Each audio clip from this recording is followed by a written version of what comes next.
पाकिस्तान के प्रधानमंत्री ने इंडिया को धमकी दी है कि बहाए गए खून के हर एक कतरे का हिसाब लेंगे। वहीं पाकिस्तान के रक्षा मंत्री ने कहा है कि अभी जो तनाव की स्थिति चल रही है तो ऐसे में कभी भी परमाणु युद्ध छिड़ सकता है, यानी कि पाकिस्तान ने न्यूक्लियर वॉर की धमकी दे दी है। हालांकि वहीं इन सब के बीच भारत सरकार द्वारा भी ये ऐलान किया गया है कि भारत किसी भी हालात से निपटने के लिए तैयार है। दोस्तों, इसके अलावा भी आज की इस वीडियो में कई बड़ी खबरें हैं, तो वीडियो को जरा सा भी ना भगाएं और ध्यान से आखिर तक देखें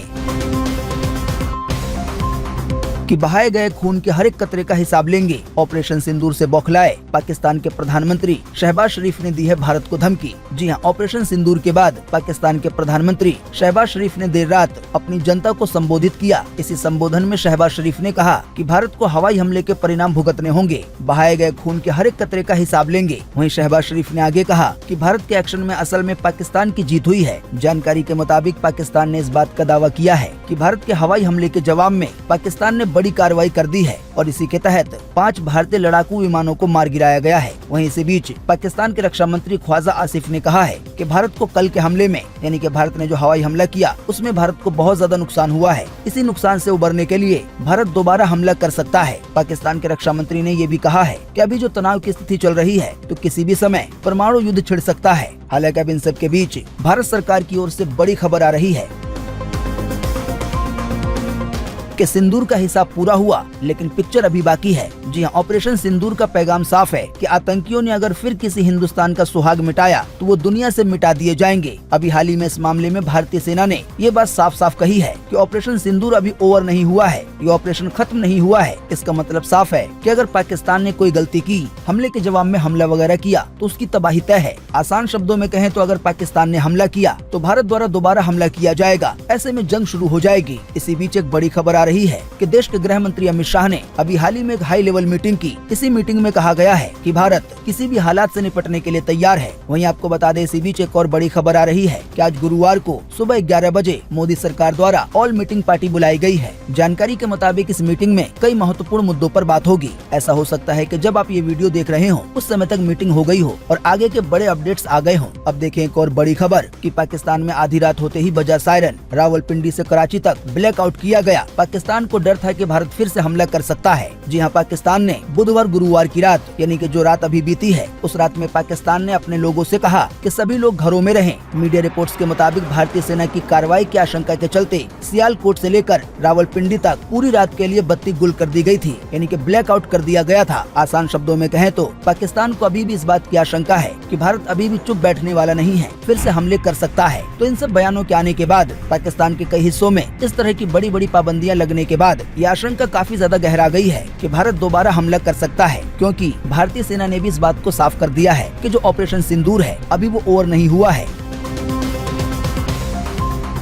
कि अगर युद्ध हुआ तो मुसलमान होंगे सबसे आगे। पाकिस्तान पे हवाई हमले के बाद मौलाना मदनी का आया बयान। जी हां, जमीयत उलमाए हिंद के अध्यक्ष मौलाना महमूद मदनी ने आतंकवादी ठिकानों पे भारत द्वारा की गई सैन्य कार्रवाई का स्वागत करते हुए कहा है कि पूरा देश, सभी धर्मों के लोग और विशेष रूप से मुसलमान अपनी सेना के साथ चट्टान की तरह खड़े हैं। अगर युद्ध हुआ तो, यानी कि अगर पाकिस्तान से जंग होती है तो मौलाना मदनी के मुताबिक इस जंग में मुसलमान सबसे आगे होंगे। हालांकि आपको बता दें, इन सब के बीच यूपी से ऐसी खबर आई है जो कि इस वाले आपसी प्यार और इस तरह के दावे में दरार डाल रही है कि यूपी के शाहजहांपुर में एक बच्चे ने ऑपरेशन सिंदूर पर खुशी जताते हुए पाकिस्तान मुर्दाबाद का नारा लगाया, जिसके बाद 2 मुस्लिम युवकों ने बच्चे पे जानलेवा हमला कर दिया कि आखिर उसने पाकिस्तान मुर्दाबाद का नारा क्यों लगाया, आखिर वो खुशी जाहिर क्यों कर रहा है। तो ऐसी घटनाओं से ये बात साफ होती है कि सब लोगों का तो पता नहीं है, लेकिन देश के अंदर कुछ लोग ऐसे जरूर हैं जिनको खुशी नहीं है। अब ये लोग कौन है कौन जाने। देखें अगली खबर के जिन्होंने बेटियों का सिंदूर छीना उन्हें खानदान खोना पड़ा। ऑपरेशन सिंदूर को लेकर सीएम योगी का आया बड़ा बयान। जी हाँ, यूपी के मुख्यमंत्री योगी आदित्यनाथ ने कहा है कि मैं कल रात पाकिस्तान में किए गए सटीक हमलों के लिए तीनों सेनाओं के प्रमुखों के साथ प्रधानमंत्री मोदी को हार्दिक बधाई देता हूं। साथ ही वो आगे कहते हैं कि जिन लोगों ने हमारी बहनों और माताओं के पतियों को मारने का दुस्साहस किया, उन्होंने अब मिसाइल हमलों में अपना पूरा परिवार खो दिया है। यहाँ पे सीएम योगी मसूद अजहर की बात कर रहे हैं, जो कि आतंकी संगठन जैश-ए मोहम्मद का मुखिया है। उसके परिवार के 10 लोगों की जान चली गई है। और आप नहीं जानते हैं तो आपको बता दें, भारत द्वारा किए गए हवाई हमले में अभी तक कुल 100 आतंकी के मारे जाने की खबर है। दोस्तों, अगली खबर के बारे में बताने से पहले आपके लिए एक सवाल कि दुनिया का वो कौन सा देश है जिसके पास दुनिया की सबसे बड़ी सेना है। तो अगर आप इस सवाल का जवाब देते हैं और इस वीडियो को 5 लोगों में शेयर करते हैं तो आपको मिल सकता है इनमें से कोई एक सरप्राइज गिफ्ट।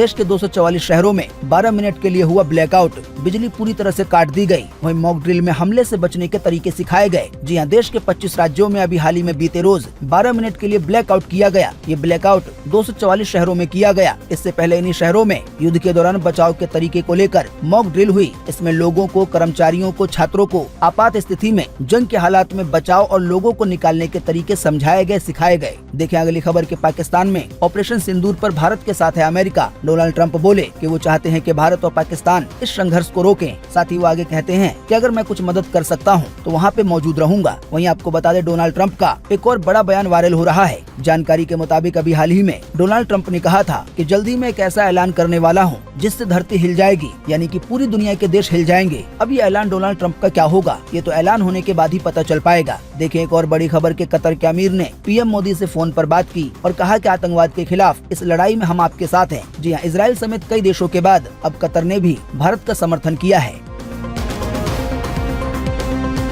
एलन मस्क की कंपनी स्टारलिंक की हुई एंट्री मोदी सरकार ने दे दी है मंजूरी। जी हां, न्यूज एजेंसी पीटीआई सूत्रों ने बताया है कि दूरसंचार विभाग ने एलन मस्क की कंपनी स्टारलिंक को आशय पत्र जारी कर दिया है। दोस्तों आपको बता दें, किसी भी देश में इंटरनेट की सेवा देने के लिए कई तरह के लाइसेंस लेने पड़ते हैं। उन्हीं में से एक लाइसेंस को जारी किया गया है एलन मस्क की कंपनी के लिए। दोस्तों आपको बता दें, स्टारलिंक एलन मस्क की कंपनी स्पेसएक्स की एक खास इंटरनेट सेवा है। ये पृथ्वी से केवल 550 किलोमीटर ऊपर छोटे छोटे सैटेलाइट्स के जरिए दुनिया भर में हाई स्पीड इंटरनेट देती है। आम सैटेलाइट्स पृथ्वी से करीब 35,786 किलोमीटर की ऊंचाई पर होते हैं, तो उनके मुकाबले स्टारलिंक कंपनी के सैटेलाइट्स नीचे उड़ते हैं, जिससे इंटरनेट तेज और भरोसेमंद होता है। ये सेवा गाँवों, दूर दराज के इलाकों और उन जगहों के लिए बहुत फायदेमंद है जहाँ पे नेटवर्क कमजोर है, या उन जगहों के लिए भी बहुत फायदेमंद है जहाँ पे इंटरनेट की स्पीड कम है। हालांकि आपको बता दें कि इस कंपनी के प्लान जियो एयरटेल के मुकाबले में काफी ज्यादा महंगे हैं। देखें अगली खबर के संत प्रेमानंद महाराज बाल बाल बचे, टल गया एक बड़ा हादसा। जी हाँ, मथुरा के वृंदावन में संत प्रेमानंद महाराज बीते बुधवार को एक बड़े हादसे से बाल बाल बच गए। उनकी पद यात्रा के दौरान स्वागत के लिए लगाए गए लोहे के भारी ट्रेस का एक हिस्सा अचानक भीड़ के दबाव से गिरने लगा। हालांकि गनीमत रही कि वहां मौजूद कुछ लोगों ने गिरते हुए लोहे के ट्रेस को पहले ही पकड़ लिया। इससे संत प्रेमानंद महाराज और अन्य श्रद्धालुओं को किसी तरह का नुकसान नहीं पहुंचा।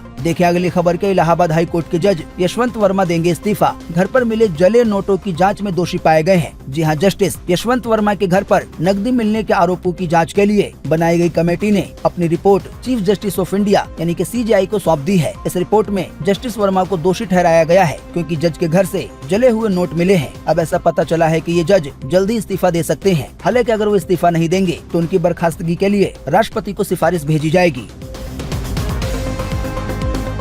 पाकिस्तान पर हमले का आईपीएल पे नहीं होगा असर। 25 मई को कोलकाता में ही होगा फाइनल। हालांकि 11 मई को मुंबई इंडियंस और पंजाब किंग्स के बीच होने वाले मैच अब धर्मशाला की बजाय नवी मुंबई में खेले जा सकते हैं। आइए दोस्तों, अब आपको अगली खबर में मौसम का ताज़ा हाल बताते हैं कि आज 8 मई 2025 को देश भर में कैसा रहेगा मौसम का हाल। तो मौसम विभाग के अनुसार आज जम्मू कश्मीर, हिमाचल प्रदेश, उत्तराखंड, पंजाब, हरियाणा, चंडीगढ़, दिल्ली, उत्तर प्रदेश, राजस्थान, गुजरात, गोवा, महाराष्ट्र, मध्य प्रदेश, छत्तीसगढ़, सिक्किम, उड़ीसा, अरुणाचल प्रदेश और आंध्र प्रदेश, साथ ही में तेलंगाना में आंधी तूफान के साथ बारिश होने की संभावना जताई गई है। वहीं जो पश्चिम बंगाल है वहां के लिए लू की चेतावनी जारी की गई है। देखिए अगली खबर के सोने के दाम में बीते रोज 7 मई को हुई बढ़ोतरी। जी हां, सोने के दाम में बीते रोज 538 रुपए की बढ़ोतरी दर्ज की गई है। इस बढ़ोतरी के बाद अब 10 ग्राम 24 कैरेट सोने की कीमत 97,426 रुपए हो गई है। वहीं आपको बता दें, इस हफ्ते केवल 3 दिन में ही 10 ग्राम सोने के भाव में 3,472 रुपए की बढ़ोतरी दर्ज की गई है। अगर बात की जाए चांदी की, तो चांदी के दाम में 80 रुपए की गिरावट दर्ज की गई। इस गिरावट के बाद अब 1 किलो चांदी की कीमत 95,774 रुपए हो गई है। उम्मीद करते हैं इससे आपको काफी कुछ जानकारी मिली होगी। हम बस इसके बदले में इतना ही चाहते हैं कि आप इस वीडियो को लाइक कर दें और शेयर कर दें, क्योंकि आपका लाइक और शेयर करना ही हमारी मेहनत का फल होता है। वीडियो देखने के लिए आपका बहुत बहुत धन्यवाद। Thanks for watching.